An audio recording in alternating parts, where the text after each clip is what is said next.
پوچھ اے دشمن اسلام، خالد رضی اللہ عنہ نے کہا۔ جنگجو جھوٹ نہیں بولے گا، دھوکہ نہیں دے گا۔ پوچھ کیا پوچھتا ہے؟ کیا میں اسے سچ سمجھوں کہ تیرے رسول کو خدا نے آسمانوں سے تلوار بھیجی تھی؟ جرجا نے پوچھا، اور یہ تلوار تیرے رسول نے تجھے دے دی، اور جب تیرے ہاتھ میں یہ تلوار ہوتی ہے تو دشمن شکست کھا کر بھاگ جاتا ہے۔ یہ سچ نہیں، خالد رضی اللہ عنہ نے کہا۔ پھر تو سیف اللہ کیوں کہلاتا ہے؟ جرجا نے پوچھا۔ پھر تو اللہ کی شمشیر کیوں بنا؟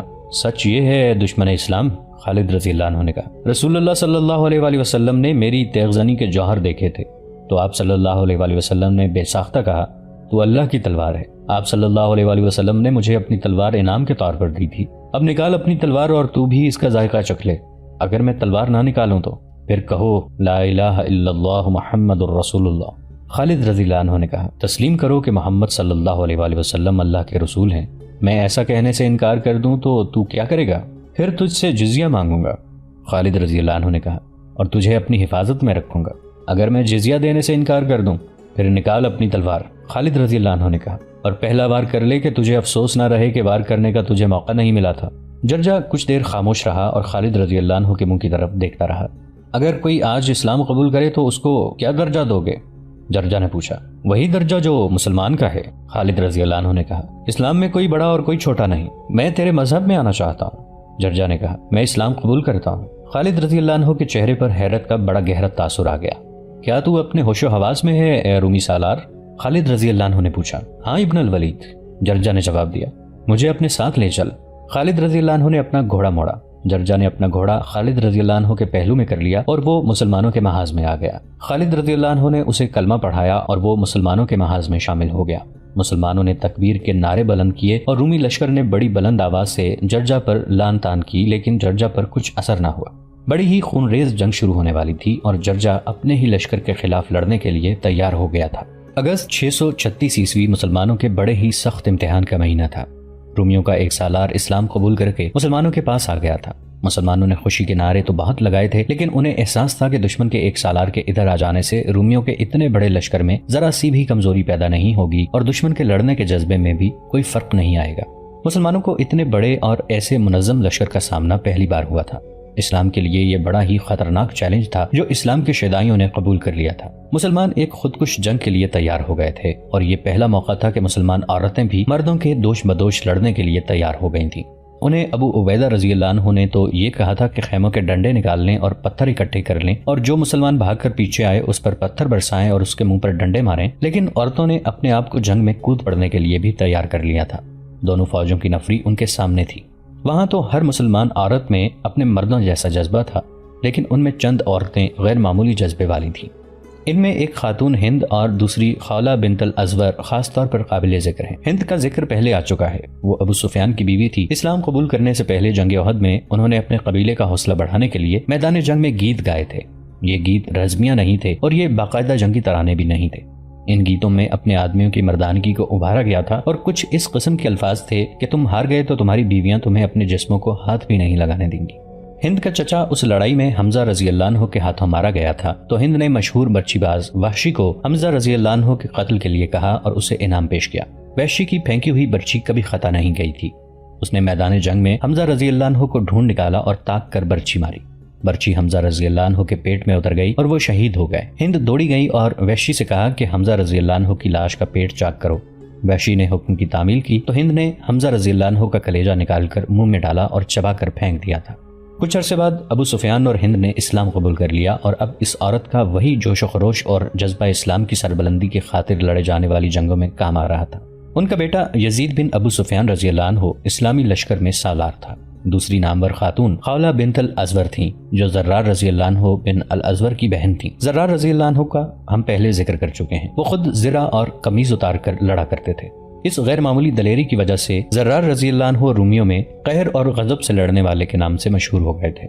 2 سال پہلے زرار رضی اللہ عنہ ایک معرکے میں رومیوں کی صفوں میں اتنے دور چلے گئے کہ بہت سے رومیوں نے انہیں گھیر لیا اور زندہ پکڑ لیا تھا۔ زرار رضی اللہ عنہ رومیوں کے لیے بہت اہم شکار تھے۔ کوئی سوچ بھی نہیں سکتا تھا کہ رومی انہیں زندہ چھوڑ دیں گے، اور یہ بھی کوئی نہیں سوچ سکتا تھا کہ زرار رضی اللہ عنہ کی بہن خولہ انہیں چھڑا لائیں گی۔ ہم پہلے تفصیل سے بیان کر چکے ہیں کہ ایک معرکے میں خولہ رضی اللہ عنہ چہرے پر نقاب اور سر پر سبز امامہ رکھ کر رومیوں کی صفوں پر ٹوٹ پڑی تھیں۔ وہ خالد رضی اللہ عنہ کے قریب سے گزر کر آگے گئی تھی۔ خالد رضی اللہ عنہ انہیں اپنا کوئی مجاہد سمجھتے رہے تھے۔ انہوں نے آخر انہیں اپنے پاس بلایا تو انہیں پتا چلا کہ یہ کوئی آدمی نہیں بلکہ عورت ہے اور زرار رضی اللہ عنہ بن الازور کی بہن ہے۔ یہ اطلاع مل گئی کہ رومی زرار رضی اللہ عنہ کو پابجولاں کر کے فلاں طرف لے جا رہے ہیں۔ رومیوں کی تعداد خاصی زیادہ تھی۔ رافع بن عمیر رضی اللہ عنہ کو 100 سوار دے کر خالد رضی اللہ عنہ نے زرار رضی اللہ عنہ کو چھڑا لانے کو بھیجا تو خولہ بھی پیچھے پیچھے چلی گئی تھی۔ خالد رضی اللہ عنہ کو ان کے جانے کا علم نہیں تھا۔ جب وہ رافع بن عمیر رضی اللہ عنہ کے سواروں سے جا ملی تو رافع نے بھی انہیں روکا تھا، لیکن خولہ نہیں رکی تھی۔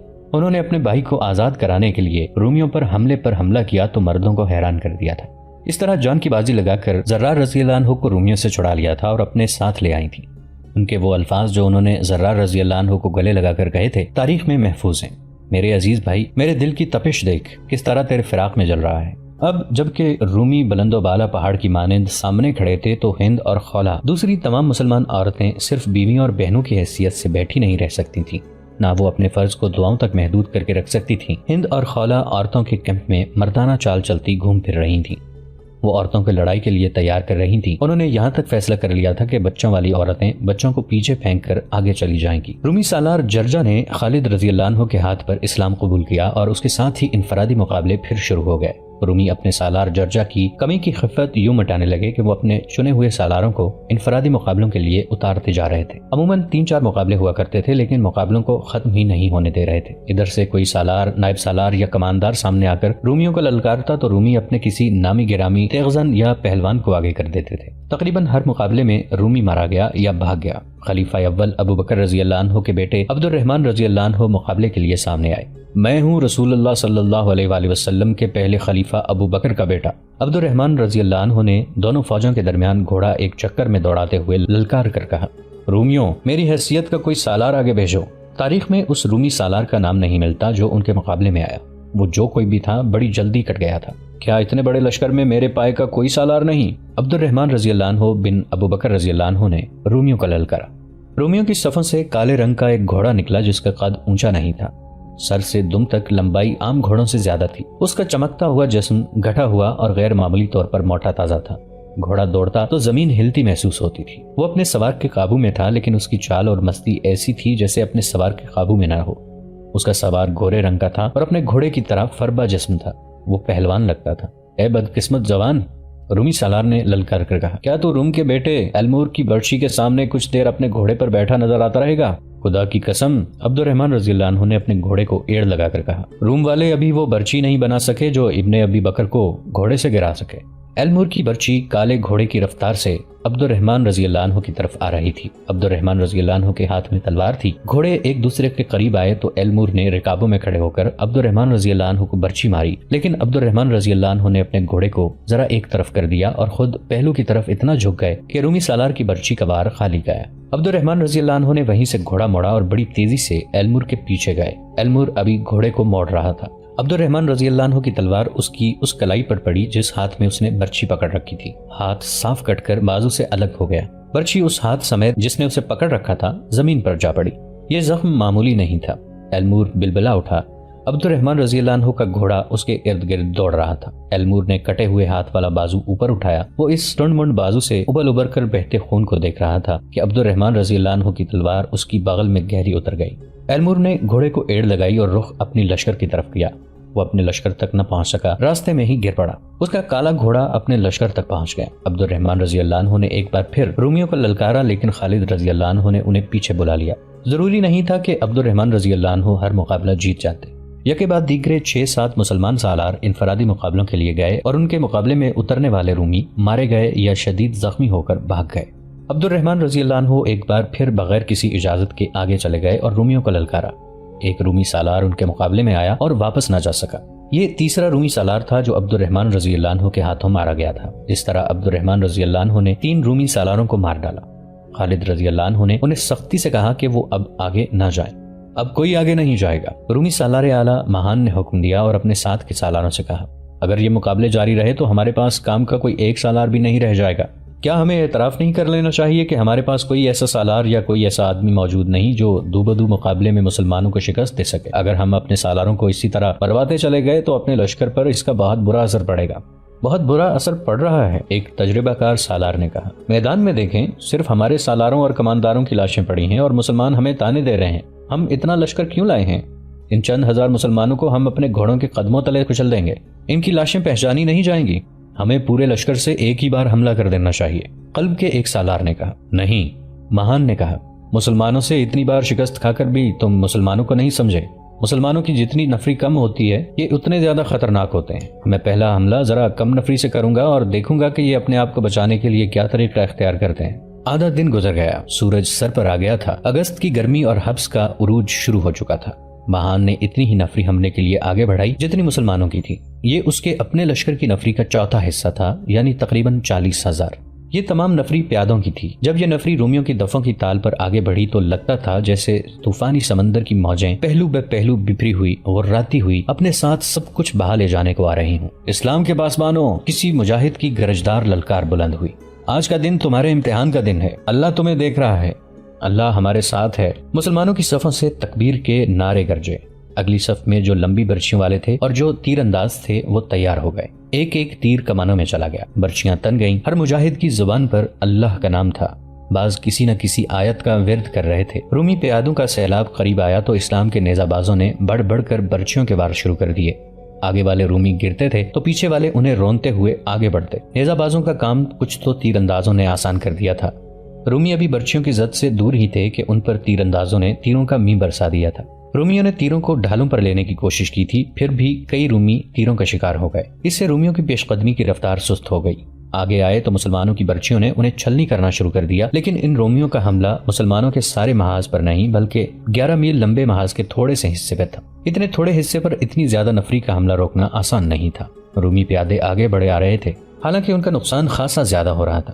مسلمان تیر انداز اور نیزہ بازوں نے جب دیکھا کہ رومی سر پر آ گئے ہیں تو انہوں نے تلواریں نکال لیں اور مارکے کی خونریزی میں اضافہ ہو گیا۔ ابو عبیدہ رضی اللہ عنہ اور خالد رضی اللہ عنہ نے اپنے دماغ حاضر اور حوصلے قائم رکھے۔ صورتحال ایسی ہو گئی تھی کہ محاذ کے جس حصے پر اتنا زوردار حملہ ہوا تھا اسے کمک سے مزید مضبوط کیا جاتا، لیکن خالد رضی اللہ عنہ اس سے بھی زیادہ خطرے مول لینے والے سالار تھے۔ انہوں نے محاذ کے کسی اور حصے کو کمزور کرنا مناسب نہ سمجھا۔ مجاہدین کو معلوم تھا کہ وہ کتنے کچھ ہیں اور ان کے پاس کیا ہے، انہی حالات میں لڑنا تھا۔ وہ دیکھ رہے تھے کہ جنگ فیصلہ کن ہوگی، چنانچہ انہوں نے کمک اور مدد کی امید دل سے نکال پھینکی تھی۔ مدد کے لیے وہ صرف اللہ کو پکارتے تھے۔ صاف نظر آ رہا تھا کہ رومی سالار احتیاط سے کام لے رہے ہیں۔ رومی سالار اعلیٰ مہان دیکھ رہا تھا کہ اس کے حملہ آور پیادے کٹ رہے ہیں اور وہ مقصد پورا ہوتا نظر نہیں آ رہا جس مقصد کے لیے اس نے حملہ کرایا تھا۔ پھر بھی اس نے اپنے حملہ آور پیادوں کو پیادہ یا سوار دستے کی کمک نہ دی۔ مورخ لکھتے ہیں کہ مہان کو یہ توقع تھی کہ مسلمان اس حملے کا مقابلہ کرنے کے لیے اپنے پورے محاذ کو درہم برہم کر دیں گے، لیکن اس کی یہ توقع پوری نہیں ہو رہی تھی۔ کمک نہ ملنے کا اور اپنے اتنے زیادہ نقصان کا اثر رومی حملہ آور پیادوں پر بہت برا ہوا۔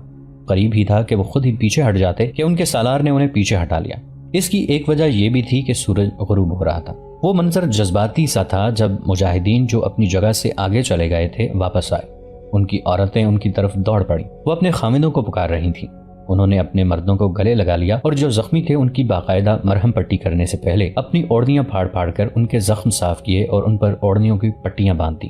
عورتیں پانی کے مشکیزے اٹھائے میدان جنگ میں پھیل گئیں۔ وہ ان زخمیوں کو ڈھونڈتی پھرتی تھیں جو اپنے سہارے اٹھ کر چلنے کے قابل نہیں تھے۔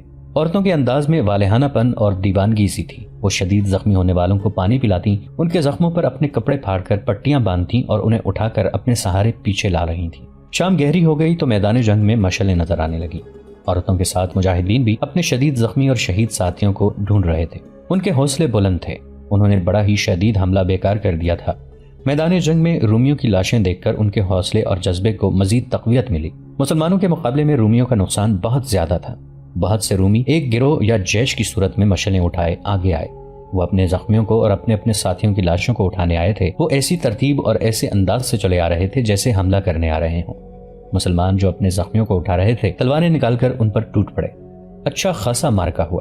ہم اپنے زخمیوں کو اٹھانے آئے ہیں، رومیوں کی طرف سے آواز بلند ہوئی۔ تم زخمی ہو کر اپنے زخمیوں کو اٹھا سکو گے؟ مجاہدین کی طرف سے جواب خرچا۔ 2-3 جگہوں پر اسی طرح کی جھڑپیں ہوئیں اور رات گزرتی رہی۔